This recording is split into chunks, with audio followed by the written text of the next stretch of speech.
ये बात जिंदगी भर मत भूलना। तो मैं भी यहाँ पे अपने बच्चे को एक्सेप्ट करने की गुहार लेकर नहीं आई हूँ। मैं यहाँ एंगेजमेंट अटेंड करने आई हूँ। वो अटेंड करूंगी और यहाँ से चली जाऊंगी। करो, बिल्कुल करो। इनफैक्ट मैंने तुम्हें बुलाया है एंगेजमेंट के लिए, लेकिन मेरी भी एक शर्त है। इस सगाई में केवल तुम वेलकम हो। ये बच्चा उस इवेंट में नहीं आ सकता। और मैं तुम्हारी वजह से और बेइज्जती सहन नहीं कर सकता। तो ठीक है, ये एंगेजमेंट आप सबको ही मुबारक हो। कांग्रेचुलेशंस कनिका एंड ऋषि। नव्या अपने पापा से मिलने जरूर आई थी, पर उसे ये एहसास हो गया था कि अब उसे इस परिवार से दूर ही रहना चाहिए। ऋषि ने नव्या से उस रात के बारे में बात करनी शुरू कर दी। ये उसी का बच्चा है ना जो एयरपोर्ट पर आया था, या किसी और का? तुम्हें क्या फर्क पड़ता है अब इस बात से? तुम्हें पता भी है कि उस रात मेरे साथ क्या हुआ था? तुम्हें पता भी है कि मुझे किसने फंसाया था?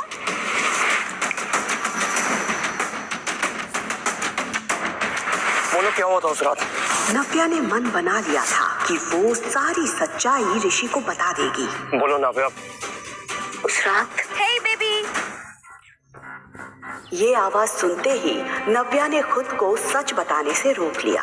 कनिका का चेहरा देखकर नव्या को याद आ गया कि कैसे उसने ये सब कुछ ऋषि को हासिल करने के लिए किया था। अगर कोई ऋषि से शादी करेगा तो वो मैं हूँ।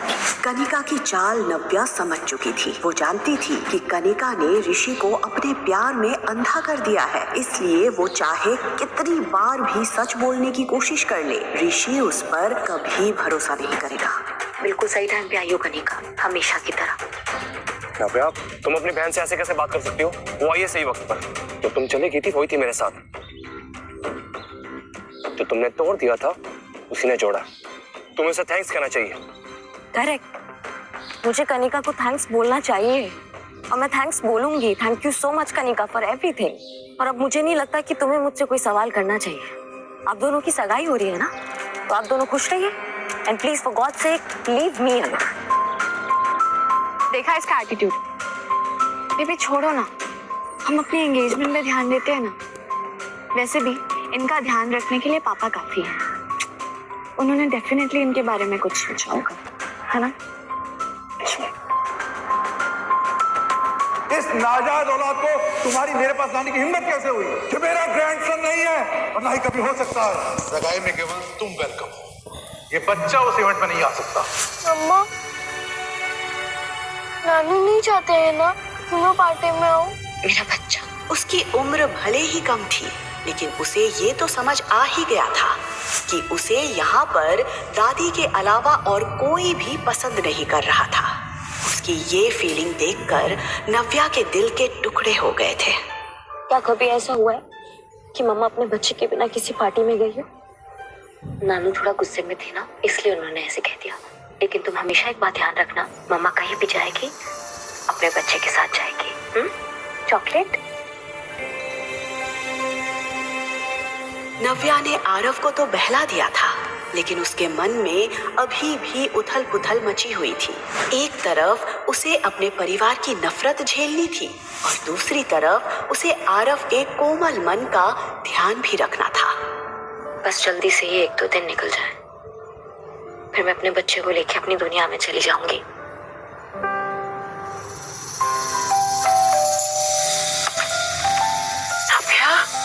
नव्या आरव को लेकर अपने दादी के घर पहुंची। दादी ने नव्या और आरव को ढेर सारा प्यार दिया, जो वो अपने पापा से एक्सपेक्ट कर रही थी। आज एंगेजमेंट पार्टी थी। ऋषि शेखावत और कनिका सिन्हा की सगाई होने वाली थी। इस पार्टी में देश के जाने माने लोग और बड़े बड़े बिजनेसमैन भी शरीक होने वाले थे। उनमें से एक था मिस्टर आलूवालिया। उनकी उम्र 45 साल की थी, इसीलिए बिजनेस में उनके इतने सालों के एक्सपीरियंस से हर कोई प्रभावित था। शेखर अंकल, आपने मुझे बुलाया? यस, अंदर आओ। बड़े का अंकल अंकल लगा रखा है। कॉल मी डैड बेटा। ऋषि, आज का दिन मेरे लिए बहुत इंपॉर्टेंट है। ये शादी एक शादी नहीं, बल्कि हमारे फैमिली बिजनेस को मजबूत करने का तरीका भी है। आज मैं तुम्हें अपनी सबसे प्रीशियस डॉटर देने जा रहा हूँ। आई होप कि तुम उसका अच्छे से ख्याल रखोगे। आप बेफिक्र रहिए डैड, मैं कनिका का अच्छे से ख्याल रखूंगा। आज पार्टी में कुछ खास गेस्ट आने वाले हैं। मिस्टर आलूवालिया, उनसे मिलने कई लोग आएंगे। बड़ी मुश्किल से वो यहाँ आने के लिए राजी हुए हैं। और तुम तो जानते हो कि उनसे रिश्ता बनाने के लिए लोग बस एक मौका ढूंढते हैं, और आज की पार्टी में उन्हें ये मौका मिल जाएगा। ध्यान रहे, उन्हें किसी भी तरह की कोई दिक्कत नहीं होनी चाहिए। Sure dad. आज पार्टी में नव्या भी आने वाली है। आपको लगता है वो आएगी? आएगी, जरूर आएगी। मैंने उसे बुलाया है, वो मेरी बात टाल नहीं सकती। इनफैक्ट मेरे एक फोन कॉल पे वो भागते हुए चंडीगढ़ आ गई। वो पार्टी में जरूर आएगी, आई नो। आज वो कोई प्रॉब्लम ना क्रिएट करे। कनिका आज खुशी से फूली नहीं समा रही थी। ओह, सच अ ड्रीमी एंट्री। आई विश मेरे लिए भी कोई ऐसा ही अमीर राजकुमार आता। ऐसा राजकुमार पाने के लिए ना बड़ा चालाक बनना पड़ता है। क्या मतलब? अरे तुझे नहीं पता, ये राजकुमार इसकी बड़ी बहन का फियांसे था। इसने अपनी बहन को घर से भगाया और अब उसी के फियांसे से शादी कर रही है।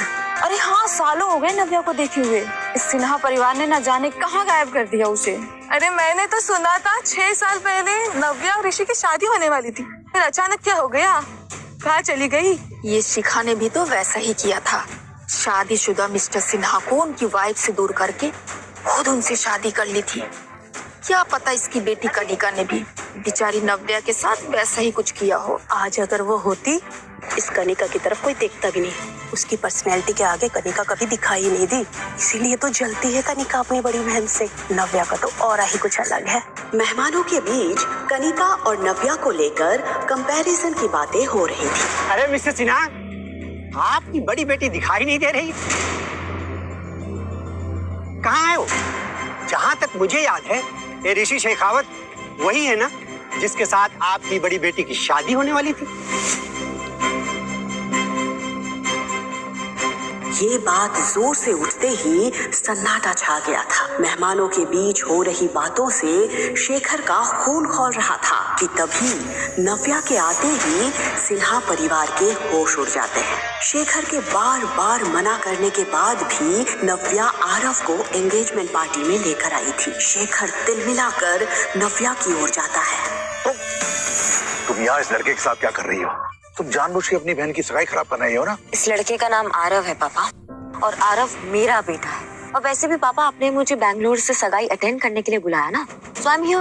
नव्या, मैंने तुमसे कहा था ये लड़का तुम्हारे साथ नहीं आ सकता। इसे अभी के अभी यहाँ से भेजो, वरना मैं इसका हाथ पकड़ के यहाँ से बाहर निकाल दूंगा। मेरे बेटे को कोई छू भी नहीं सकता है, और अगर आप नहीं चाहते कि हम यहाँ रहें तो मैं खुद यहाँ से चली जाती हूँ। दीदी, दीदी स्टॉप। दीदी तुम भी ना, तुम्हें तो पता है डैड गुस्से में 2-4 शब्द ज्यादा भी कह दिया तो तुम क्या सच में चली जाओगी? हाँ, वो क्या है ना दीदी, तुम्हें देख करके 6 साल पहले जो कुछ भी हुआ वो सब याद आ जाता है डैड को। ये सब कुछ कनिका ने किया है, कनिका ने मुझे फंसाया। एकदम चुप, अब एक शब्द और नहीं। देख रहे हो अपनी बेटी की हरकतें? एक तो शेखावत परिवार के सामने हमारी इतनी इंसल्ट करवाई, ऊपर से माफी मांगने की जगह मेरी बेटी को मारने चली है। निकल जाओ अभी के अभी इस घर से। तब सिन्हा परिवार से तुम्हारा कोई रिश्ता नहीं। पापा, अब मेरी सिर्फ एक ही बेटी है, कनिका। पता नहीं क्या कुछ नहीं सहा उन्होंने, थोड़ा गुस्सा है। तुम गुस्सा थोक दो ना। आज मेरी एंगेजमेंट है, आई नीड योर ब्लेसिंग्स। उसका चेहरा देखकर नव्या समझ गई थी कि वो क्या साबित करना चाहती थी। डैड, आप ही समझाइए ना दीदी को, मेरी बातों का तो जैसे असर ही नहीं होता इन पे। शेखर गुस्से में आरव की तरफ देख रहा था। फिर अचानक उसका ध्यान मिस्टर आलूवालिया पर गया। उसने अपने दिमाग को ठंडा किया। ठीक है, तुम रुक सकती हो, लेकिन एक किनारे चुपचाप खड़ी रहना। मैंने चाहता तुम्हारा बेटा आरव यहाँ वहाँ घूमे और लोग इसे देख के 10 सवाल करें। क्या नव्या मान लेगी शेखर की बात? क्या चल रहा था शेखर के दिमाग में? क्या मिस्टर आलूवालिया के साथ मिलकर कोई और साजिश रचने वाला है शेखर नव्या के खिलाफ? मिस्टर आलूवालिया, ये मेरी बेटी नव्या है। अगर आप हाँ गए तो मैं अभी रिश्ता पक्का कर दूं। मिस्टर आलूवालिया, मुझे नहीं पता पापा ने आपसे क्या बात की है, but let me tell you one thing, मुझे आपसे शादी नहीं करनी है।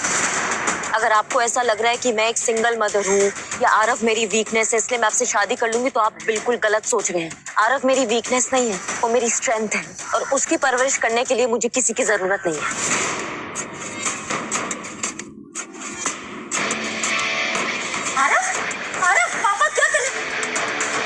शादी तो तुम्हें मुझसे ही करनी पड़ेगी। तुम्हारे पापा मिस्टर सिन्हा ने मेरे साथ एक बिजनेस डील की और मुझे नहीं लगता कि मिस्टर सिन्हा वो बिजनेस डील कैंसिल करेंगे।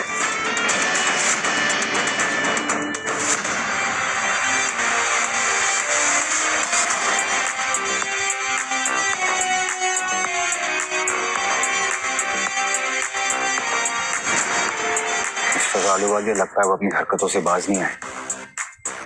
अविनाश आहूजा को जोर जबरदस्ती बिल्कुल पसंद नहीं।